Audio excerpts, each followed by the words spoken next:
I want to tell you about Whetstone Radio Collective, a brand new podcast venture from Whetstone Media. The shows from Whetstone Radio have a sound all their own, with discussions on politics, culture, global gastronomic histories, all centered on human empathy. Whetstone Radio Collective has some incredible shows for you, like Climate Cuisine from Taiwanese-American journalist Clarissa Wei, which looks at the way the climate crisis is fundamentally shaping our relationship with food, or Fruit Love Letters from Chef Jessamine Starr, which is like a Valentine to all your favorite fruits. I encourage you to check out some of the programming at Whetstone Radio Collective and continue to discover the immense power that food has on our communal lives.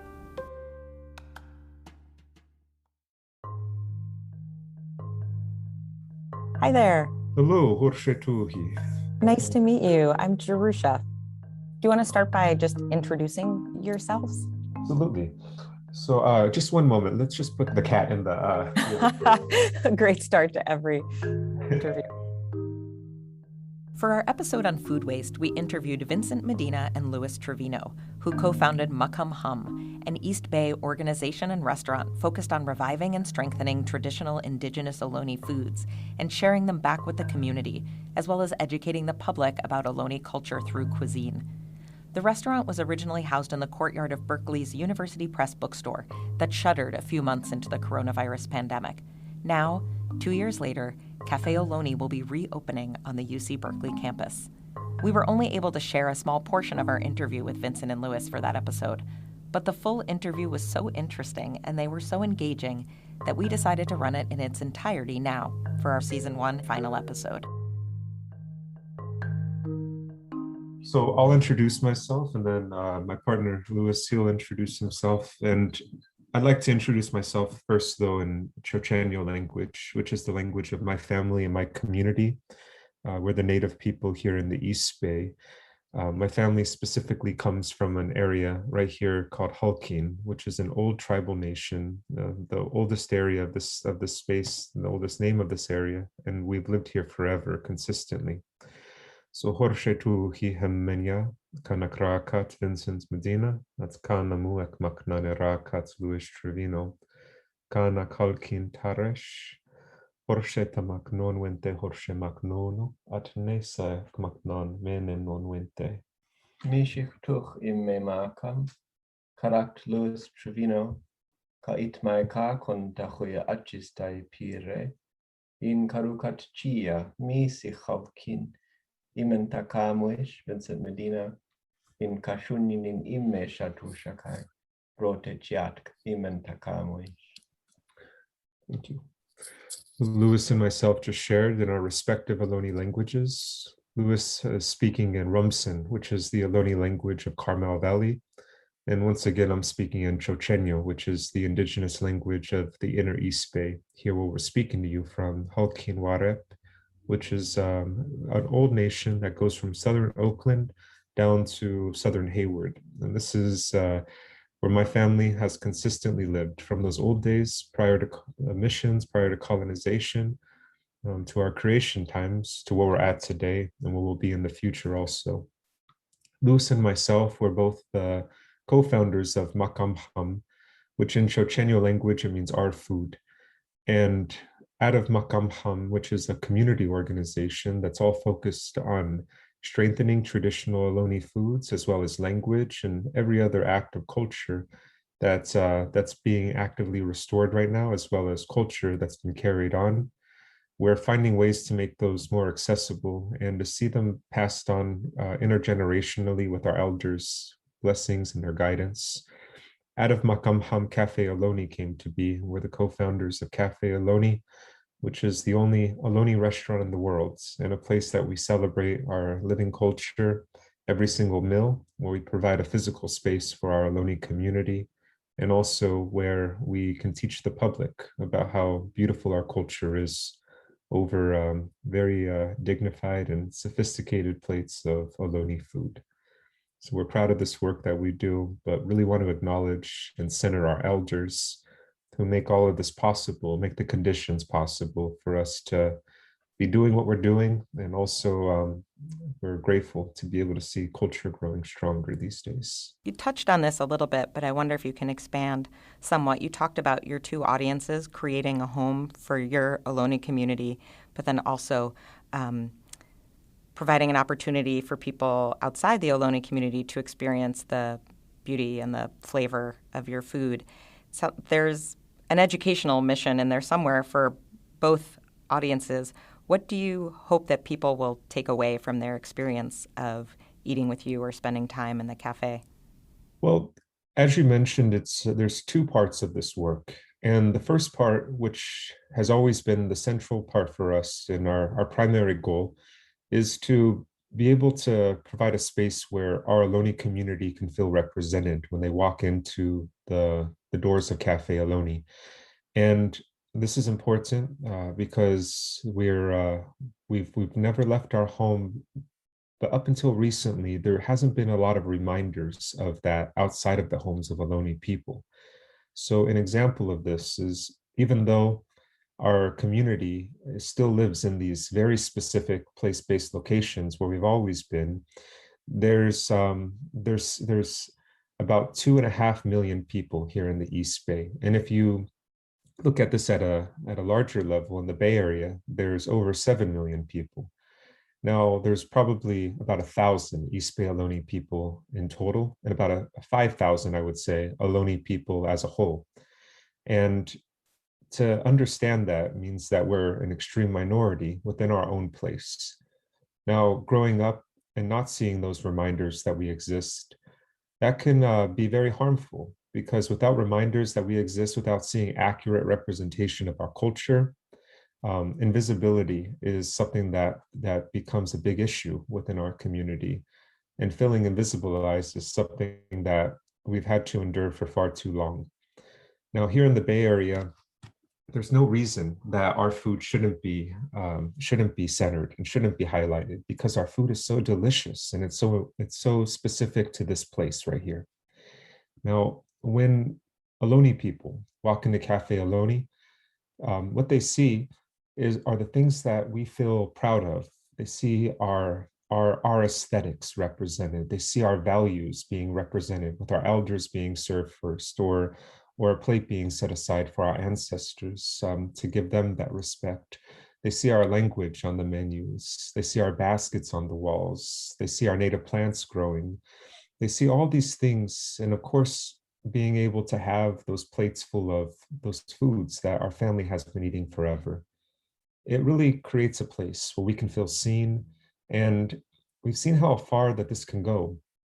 We see when our elders get dressed up to the nines on Saturday night dinners, and how proud they are to be able to have these foods, and how they'll bring their friends over to be able to show these foods and show how beautiful they are to their friends. Or when we see young Ohlone people coming, teenagers and young adults coming and feeling comfortable to walk up to the front and to talk about their identity.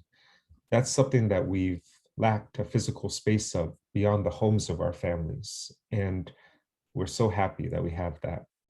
The secondary goal of this work is to be able to teach about how beautiful our culture is, as I said, with our own voices.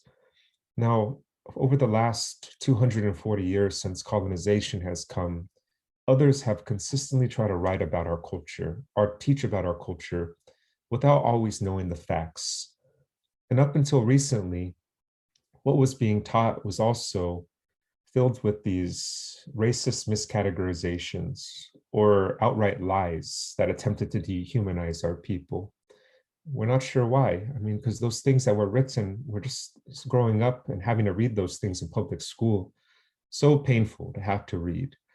And as a young adult, I got a job at Mission Dolores in San Francisco, which was one of the missions, which was a hard place for our people. The missions attempted to change everything about our culture. And over at the mission, I was trying to change how that story was told, because when I was in 4th grade in California, I had to go to Mission San Jose, where my own family was experiencing hard times, and had to hear things from the tour guide that were untrue and unfair to have to hear. After about 7 years of working there at Mission Dolores as a curator, it became hard to be able to constantly tell this story, even if it's talking about it from an Ohlone perspective, in the same place where a lot of hardships occurred.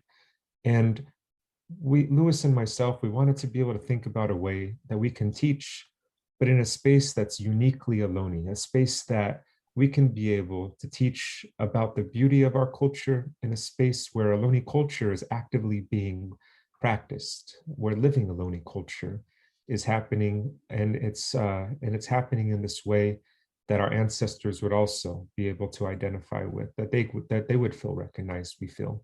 And so Café Ohlone really came out of that. And through that, when people have a plate full of beautiful food in front of them, seasonal food, that's all indigenous right here, specifically to this part of California. And they hear us and our elders come and share about what's happened throughout our history, but also how our community has persevered through those times. How in spite of whatever came our way, people still found a way to keep moving forward, to retain culture, and to be able to still be able to stay here in our homeland. When people know those things, they understand us in a different way, and they're less likely to associate our culture with losses and defeat, like how it's often presented, but to see it how we see it, which is from a lens of strength and triumphs and victories. Because if we were defeated, we wouldn't be here today. We wouldn't be in our homeland. We wouldn't be able to speak our language, eat our foods, practice our religion, be able to do any of these old ways. Because if we were defeated, they wouldn't be here anymore. But because of those sacrifices of those generations before, they are still here. And when people know those things, we believe they're more likely to stand with us as allies and less likely to desecrate the things that are important to us. It's really powerful, and I think resonates with me that a restaurant or a cafe or a place of gathering and eating can be an assertion of visibility, an assertion of identity and history and culture, that it can be so much more than just food on a plate, you know. That I really get that.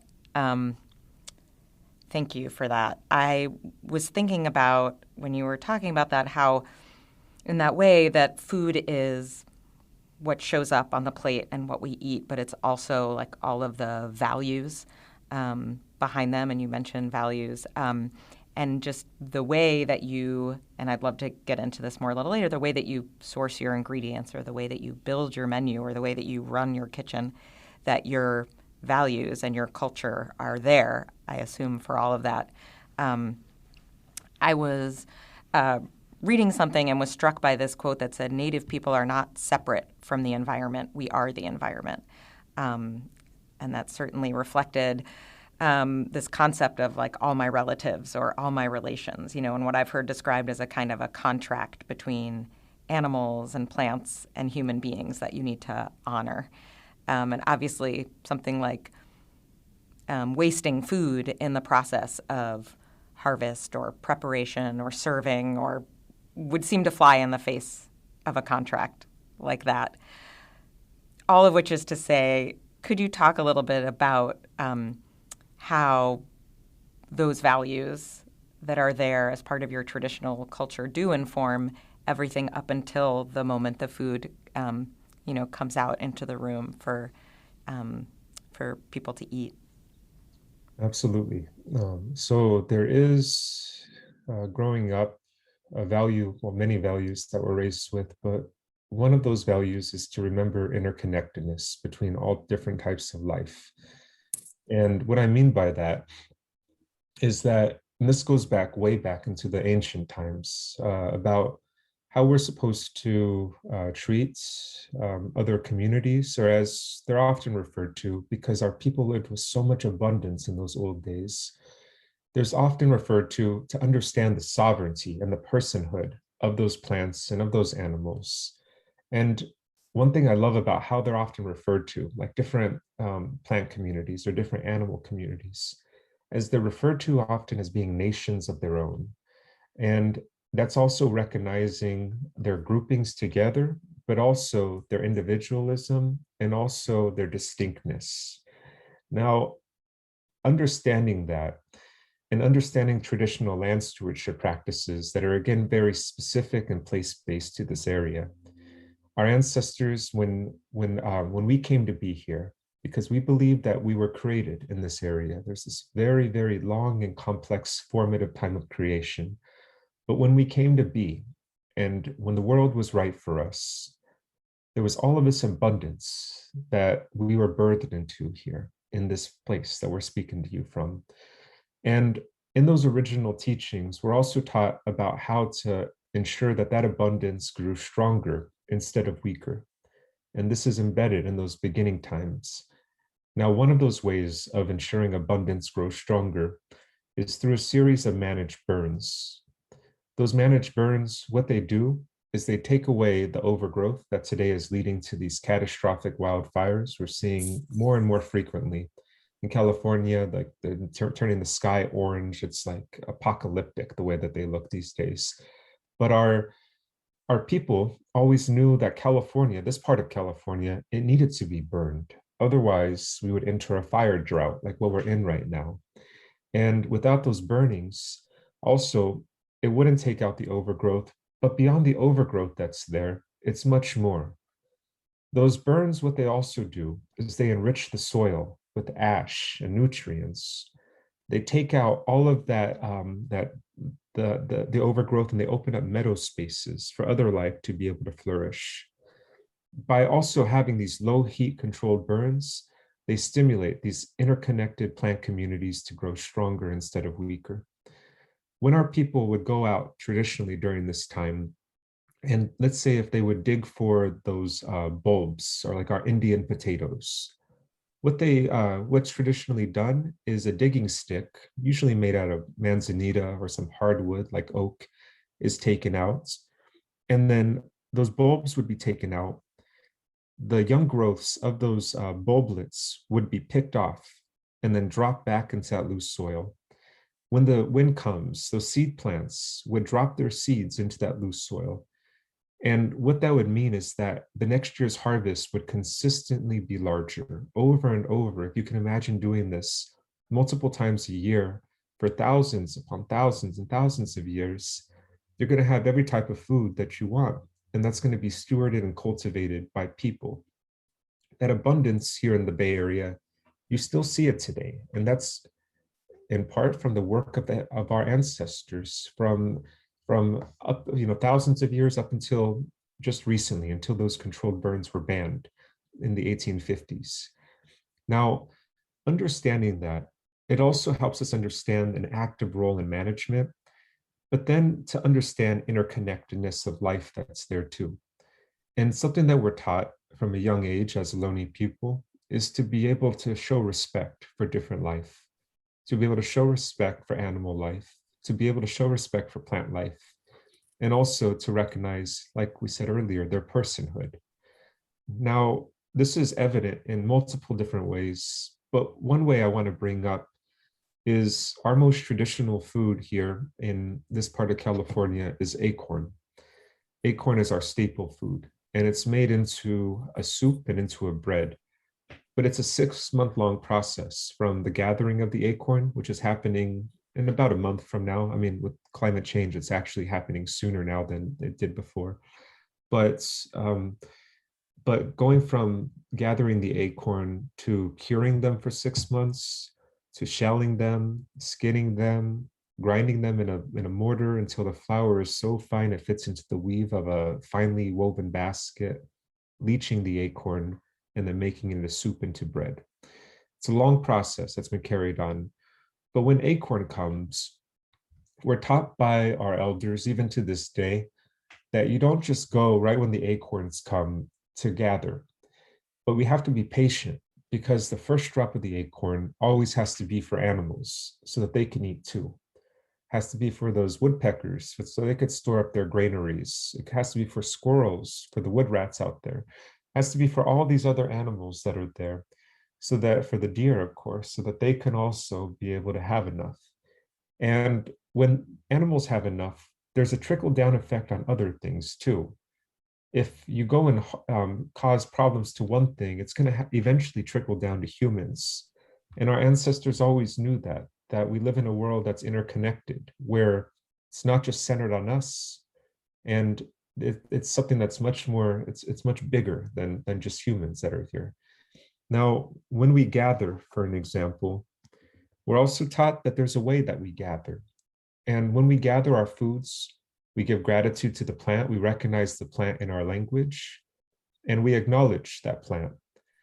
What that does is when you do that, it puts you in a different place. To take that time to show that respect, first, it's the right thing to do, because we believe those plants, they've been here forever, they understand our language, it's a right thing to do. But then also, it puts humans in the right mind to be able to gather with intention and with respect, so that you're not just going out there and just taking from the land, but instead, when we're gathered, you're actually doing something good that's going to allow those plants to even grow stronger. What I mean by that is by clipping in the right place so that those plants can be able to have new growth that comes. When we go and we gather from different areas, making sure that you don't just take from one area, but that you spread it out so that every area can be able to have a resurgence afterwards. When we're gathering our mushrooms, to understand that those are interconnected with the bay trees and the oak trees, and that you can't take from the roots, but you have to cut it from a certain area so that that mushroom will be able to come back later that season, if not the next one. Something that we see happen is in the Bay Area, there's these newer movements, I guess you can call it, I don't know what they're called, but of like urban foraging. And what happens with that, when we see it, and it's so painful to have to see, is people just go and they clear cut areas without any thought. We see people walking up hills with mushrooms taken from the roots. You see people going in and just chopping down things without any respect for the life of that plant, without any care that that plant that they might be gathering from has been there for potentially thousands of years. It is a descendant of something that's been there for thousands of years. But once those roots are gone, it's hard to be able to restore that. And having a short-term thinking without looking at the big picture is harmful. You always got to look at the intricacies and about the interconnections that are there. And that's something that's been carried on in our family, that still is. And it will be in the future too, because those young gatherers in our community are being trained in that same way that we were trained as young people. So is that, in terms of your ingredient sourcing, especially for foods that I have to imagine are in some cases always in danger of disappearing, you work as a community to forage together, to revive ingredients. Can you talk a little bit about that process? Yeah, so going, because we are an urban community, and so when we go and we gather these foods, we have to be innovative of how we do it, because we can't, for an example, gather everything from limited resources. That would be inappropriate. And so what we have to do is we have to source from a whole bunch of different ways. And I'll give you an example of this. Some of this is gathering up in the hills when there is abundance. An example of this is like our tea plants. We can gather our elderberry. We can gather our some of our nuts. We have safe places to gather those. Some of those greens, when they're available, like our Indian lettuces, they just grow in such abundance that it's safe to gather them in a respectful way. But then there's other things, like, for an example, when we gather acorn here in the Bay Area, we only will gather enough for our community, because oak groves are increasingly threatened here in the Bay Area with development. Again, it's like an extremely urbanized area, and especially those preferential oaks like black oak or valley oak or tan oak, those are even harder to come by these days because of sudden oak death, which only started spreading relatively recently. And that came from, what did that come from? From the Vietnam War. Yes, it was relatively recently. And that just causes huge troubles for all of these oaks that are around, because it spreads and it takes over on those trees, and then the trees can't prosper. So when we gather those acorn, we we'll gather local acorns per community. For the acorn that we can't gather for the cafe, we will source our acorn from a tribe that's just further east, from a few individuals that gather acorn in Central California, in an area that has much more abundance. Same exact species of those acorns, the black oak, but just a more responsible way to do that, and also doesn't cause as much stress to the land. Another example of this is our Brodea potatoes, those potatoes I was mentioning earlier. Because of the ban of those burns and also the privatization of land, it's hard to come by those. And on a good year, we can find maybe 30 of them, I would say. And that's compared to being able to gather thousands of them in the old days. Now, what we have to do is when we gather those, because we don't want to cause stress on an already endangered plant, but we also know that digging those bulblets can be a good thing if it's done in the right way, but it has to be done by Ohlone people. It has to be done in this way that's appropriate. And we share those little tastes with our community when we have them, and we just savor them together. But in order to have that same flavor on the menu, we had to be innovative, and we had to think of a dish. Instead of the Brodea potatoes, we call them Faux-dea potatoes, because what it is we researched, and there's this heirloom variety called a Russian fingerling banana potato. It's like these little tiny dime-shaped potatoes that have such a similar flavor to the Brodeas. We find them at the farmers markets. There's people who grow them sustainably and organically, and we can source those as the potatoes on our menu to give people a taste of what Brodeas are like, but in a way that's more responsible. Now, there's student gardeners that are growing foods for us at UC Berkeley, where we're going to be moving our cafe to, that are growing our seed plants for us, our native onions, our edible flowers that we eat that are native right here, are some of those harder to find plants. So we're getting a little patchwork of student gardeners throughout Berkeley that are growing food for us.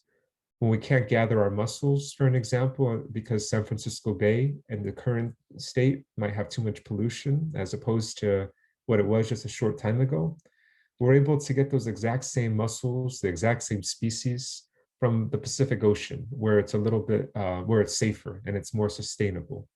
So those are a few different examples of ways that and also our family, we have home gardens too, I want to add, because we're actively engaged in this whole process. So that we have all these places that we can be able to gather from, that it's safe, that we're able to be responsible, and that we're keeping those values central to us. And given all of that care that goes into the growing and the sourcing of all of those ingredients, I have to assume then that when they enter the kitchen, there is a deep respect for all that went into getting them there to that point. The preciousness of each of these ingredients, how does that then extend to food preparation and making sure that you're not, after all that went into it, that you're not wasting? Obviously, there are economic motivations as business owners for not wasting as well, which you can talk about as well. But that sense of not wanting any of what was so hard won to go to waste, how does that show up in the kitchen for you? Well, through a few different ways. So one way that goes through is, and we have to also just be honest that it's like part of every single step is intention based. And even when we're cooking the food, we have to, when we're starting to prepare the food, we have these rules in our community that you have to be in a good place. You can't be in a grumpy mood. You can't be sour. You have to be in a good place when you're starting this whole process, because those things also go into that food that you're preparing. So making sure that from every step of this process that there's intention. And when we're cooking those foods also, remembering what those foods represent to us. And that's an easy thing to do. we always will try to only source what we're going to use in the cooking or in the preparation methods. But we also have this way of preparing food also that we want to be abundant because we want to reflect how we eat at home. One of the things at Café Ohlone that we constantly hear is that people would say, oh, wow, this is so much food. And then we invite people to come up for seconds before COVID or even thirds if we have it that are there. Because when we opened up the cafe, we really wanted to show what a kitchen in an Ohlone home looks like. And we know our aunties, go around and just constantly refilling your plates, looking at you if you don't eat a little bit more or something like that, making sure that you have to, that you're full and that you're satisfied and that you feel good and that you're happy. And that all those aspects of food reflect our values, which is we're very generous people. And that's something that goes way back. And that's something that's embedded in culture is that generosity and wanting people to be fed well. Now, we invite people to come back up. And we're not charging anybody, by the way, for these things. It's not something that we're monetizing. But if they had a meal with us, we invite people to come up and eat more and to feel comfortable doing that. Now, another thing that this carries on is we always will make enough so that we can bring some to our family afterwards, especially our elders. And when we started these Café Ohlone meal boxes as a way to keep the Café Ohlone message going strong with the public throughout COVID, we always put a few of those meal boxes, which are 12-course meals, order enough so that we can make sure that our community gets some too if they want them. And we always have people in the community that do. And so making sure that we're also saving enough so that we can share it with our families after. And that's something that we're grateful that, the revenues from Café Ohlone can be able to do a lot of good for the community as a whole and share these foods widely through the cafe work to our family that's all still right here. This is something I recently, I read some things that really, to me, were very powerful about around this idea of decolonizing one's diet. And then I read something else that sort of took issue with some of that framing, and I found all of it incredibly interesting. And I wondered if you could talk about that at all, if that sort of framework is ever there for you. I mean, it seems like that is part of your mission, that terminology or not, for the Ohlone people in the Bay Area to be able to eat the food that is traditional for them, and an acknowledgement of how much better that is for us in every way to be eating our traditional foods. Do you ever talk about it in terms of decolonizing your diet? Is that a framework that resonates with you too? It does resonate, but I would like to give some context to it and about what decolonization means to us. And with the term decolonization, something that we're very mindful, especially these days. COVID's given us a lot of time throughout this pandemic to think about food and about relationship and also about continuum as well. Now, something that comes with this word decolonize is we never want to use it in a way that's simply being used as a token word or something that's performative, but to have it be something that's intentional. And what decolonization means to us is removing layers of forcibly imposed identity. So identity that was attempted to be forced on us by these colonizing forces, whether they be the Spanish missionaries or Americans coming in and through assimilation policies. When people can understand that there was identity that was attempted to be imposed on us and that our own identity was attempted to be taken from us, then I think decolonization is something that resonates because it's about removing those layers, but also something that throughout this time of the pandemic that we realized is that our identity was never taken, but instead there was different things that were imposed that, of course, we still have, we're still recovering from, and a lot of pain that we're still recovering from. When we first opened up Café Ohlone, we made this emphasis on only cooking with pre-contact ingredients, meaning the ingredients that our ancestors recognized, with maybe one or two exceptions. Like we brought in chocolate because Louis made these acorn flour brownies to introduce to our young people that became a hit in our community. And sometimes we would add vanilla because that's a taste that our community really likes. But beyond that, it really stopped right there. Throughout the pandemic, we started to reach for a lot of those old style comfort foods. And so we were like constantly eating our acorn soup and our mussels and clams and all of these comfort foods. But then we also wanted to reach for comfort foods that also came here later in colonization, that our people adopted and found ways to Ohloneize and bring in our taste preferences. Things that often aren't thought about as being strictly traditional foods. And I'll give you an example of this. On the old rancheria, and after what a rancheria is after the mission times, the Spanish missions that came here in the late 1700s to the early 1800s.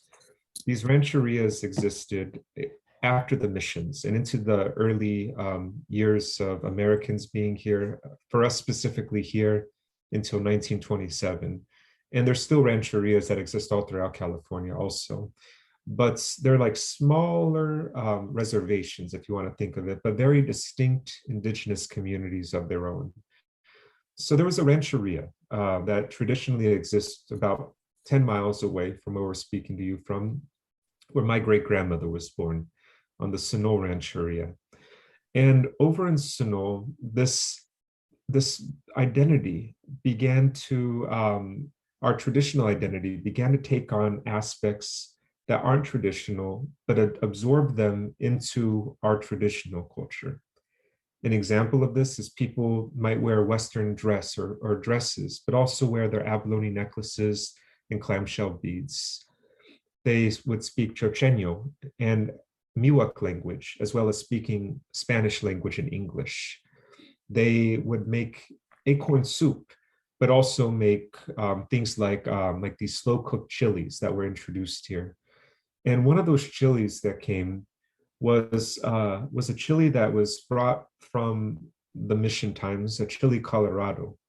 And when we make it at home, we make it with, it's one of those things that's been absorbed into our culture, but completely taken a different form, meaning we cook it with our traditional herbs instead of the herbs that were brought here by the Spanish, or we will make it with venison instead of making it with traditional beef or pork. In Louis's family, there's an albondigas dish that's made, a Mexican meatball soup that came during the mission times as well. And it's talked about in the 1920s about how that would be made with native greens and native herbs, and also deer meat instead of the pork that's used. And that's just a few examples.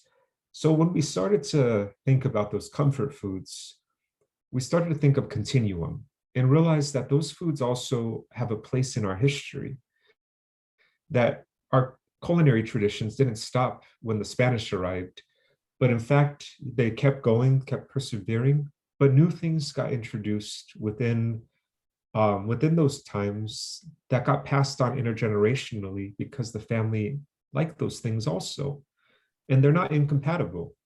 So this time has made us think about what that means. And doesn't mean you got to shun everything that was brought here, but thinking about what would it look like if we could absorb things on our own terms. How do those things meld into our culture while still keeping the integrity of our traditional way of eating and traditional values? How can we be able to do those things? And we look just a few generations back, we have the answers for that. And it also gives us a lot of insight in how we could bring in things from outside into our living culture.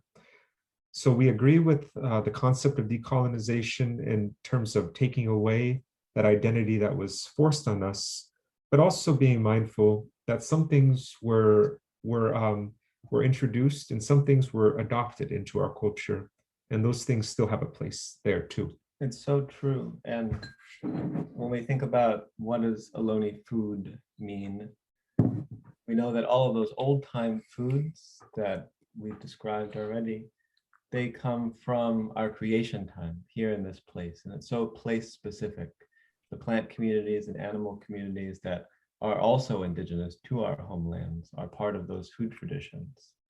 And so we thought then that all those things that were also brought to our homelands, those things that were selected by our ancestors, by the people from before, who were agents. They had the agency to make these choices based on their taste preferences and their aesthetic, and our taste preferences as a people. So all of those things that were adopted in that way, applying their moral authority in our homeland, they selected those foods for us, including that chili Colorado, that albondigas, and other foods. So all of those things, even though they are not pre-contact, are truly Ohlone foods here. Yes, exactly. And it's all part of a continuum of living Ohlone culture and living Ohlone food traditions.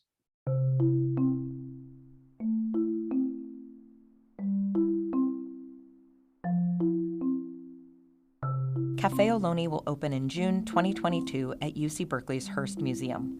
A portal of light and shadows, singing trees, a dry creek running along redwoods, a shell mound rising in a fragrant garden of abundance. Learn more about what Vincent and Louis are calling a love song to Ohlone culture at their website, www.amham.com/Café Ohlone. What You're Eating is produced by me, Jerusha Klemperer, Nathan Dalton, and foodprint.org, which is a project of the Grace Communications Foundation. Special thanks to Vincent Medina and Louis Trevino. You can find us at www.foodprint.org, where we have this podcast as well as articles, reports, a food label guide, and more. Thanks so much for joining us for Season 1. And if you like the podcast, please leave us a review on Apple or wherever you listen to podcasts.